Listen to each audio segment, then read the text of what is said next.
এই ছবি যেতিয়া তুমি আঁকিছিলা স্কুলত ক'ৰবাত নাম লগাইছিলা নেকি? সৰুতে বকলিয়াতে এখন আছিলে আৰ্ট স্কুল। আৰ্ট স্কুল, তাত গৈছিলোঁ কেইদিনমানৰ কাৰণে। তাৰপিছত তেনেকৈ ইমান স্কুলৰ পৰা লাভৱান হৈছোঁ বুলি ক'ব নোৱাৰি। এতিয়া বহুত অনলাইনৰ জৰিয়তে শিকিছোঁ প্ৰশিক্ষণ। এটা এইখিনিতে উল্লেখ কৰিব বিচাৰিছোঁ কথা এটা, মানে বহুত শিল্পী আছে, বিখ্যাত শিল্পী। আমাৰ আগতে কাৰ্বি আংলঙত আছিলে, এতিয়া গুৱাহাটীত থাকে। বীৰেণ সিংহ, এনেতো জানাই, চিনি পোৱাই। বহুত প্ৰখ্যাত মানে এগৰাকী ভাস্কৰ্য শিল্পী। ঠিক তেওঁলোকৰ লগতে একে শাৰীতে মানে আছে বহুত। তাৰ ভিতৰতে এনে সুভা ব্ৰহ্ম বুলি আছে গুৱাহাটীৰ, তেখেতে ইতিমধ্যে ঢুকালে চাগে। ইয়াৰ উপৰিও ঝংকাৰ নাৰ্জাৰী বুলি আছে, ডক্টৰ সত্যেন্দ্ৰ কেৰাং বুলি আছে, আৰু বহুত তেনেকুৱা আছে, নীলপৱন। এতিয়া এটা মানে মই জনামতে, পোৱা মতে,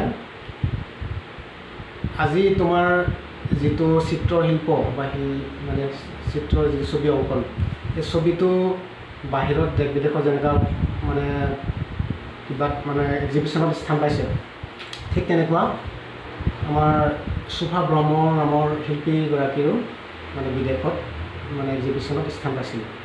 তেতিয়া বিদেশী এগৰাকী মানে শিল্পী এগৰাকীয়ে, চিত্ৰশিল্পী এগৰাকীয়ে এই তেওঁৰ ছবিটো চাই মানে এটা মন্তব্য দিছিলে। সেই মন্তব্যটো দিছিলে এনেকুৱা যে সুভা ব্ৰহ্মৰ চিত্ৰশিল্পটো ইমান সুন্দৰ, মানে ইমানেই সুন্দৰ, মানে ভয়ংকৰ সুন্দৰ। গতিকে ভয়ংকৰ সুন্দৰ বুলি কোৱাৰ লগে লগে কিমান সুন্দৰ হ'ব লাগিব। ঠিক তেনেকুৱা ভৱিষ্যতত যদি আমি কওঁ বা ক'ব বিচাৰোঁ বা ভাবি পাওঁ যে তোমাৰ যেনেকুৱা ধৰণৰ বৰ্তমান ইমান সুন্দৰকৈ নিখুঁতকৈ তুমি এই ছবিবিলাক আঁকি আছা, এটা সময়ত যদি তোমাৰো যদি ভয়ংকৰ সুন্দৰ হৈ যায়, তেতিয়া তুমি নিজকে কেনেকুৱা লাগিব, মানে তুমি কি ক'বা, অনুভৱটো কেনেকুৱা হ'ব? অনুভৱ মানে মইতো চেষ্টা কৰি আছোঁ মোৰ এইটো শিল্পৰ যোনটো প্ৰতিভা, এইটো আৰু আগবঢ়াই লৈ যাওঁ। আৰু ভৱিষ্যতে যদি আৰু তেনেকৈ ভয়ংকৰ সুন্দৰকৈ আঁকিব পাৰোঁতে মোৰ ভাল লাগিব যে মই আঁকিব পাৰিছোঁ সিমানলৈকে।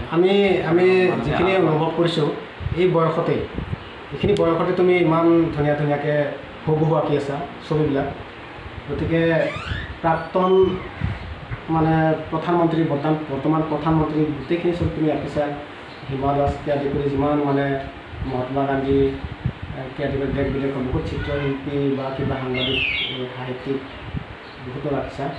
ঠিক তেনেকুৱা আৰু বহুত বেলেগ কিবা আঁকিছা। এই যিখিনি আমি দেখিছোঁ তাতে মানে আমি অলপ তেনেকুৱা ক'ব বিচাৰিছোঁ, আৰু সেই বিদেশী চিত্ৰশিল্পীৰ গৰাকীৰ দৰেই তোমাৰো এদিন মানে ভয়ংকৰ সুন্দৰ হ'ব যেন লাগিছে। কাৰণ এইটো বয়সতে তোমালোকৰ যিটো প্ৰতিনিধিত্ব কৰা তিৱা সমাজ, এই তিৱা সমাজে এই বয়সতে প্ৰিন্স অফ আৰ্ট বুলি অভিহিত কৰিছে। গতিকে সেইটো কাৰণে মই জোৰ দি কৈছোঁ যে তোমাৰো এদিন ভয়ংকৰ সুন্দৰ হ'ব। সেই সময়ত তোমাৰ অনুভৱটো কেনেকুৱা, আৰু এবাৰ তুমি কোৱাচোন।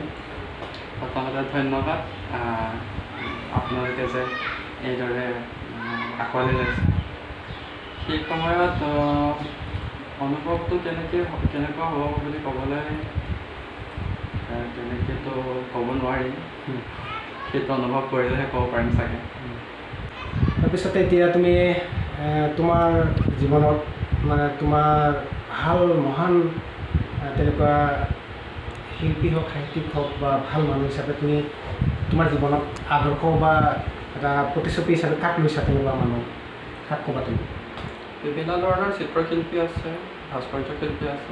তেওঁলোকৰ কামবোৰ মই সদায় ফ'ল' কৰিবলৈ চাওঁ। যেনে মাইকেল এঞ্জেল'কে ধৰি তেওঁৰ যোনবোৰ ভাস্কৰ্য আছে সেইবোৰ বহুত ধুনীয়া। সেইবোৰ ছবি অঁকাৰ উপৰিও তুমি এনে কিতাপ পঢ়া বা এইবিলাক কৰা হোৱা নাই?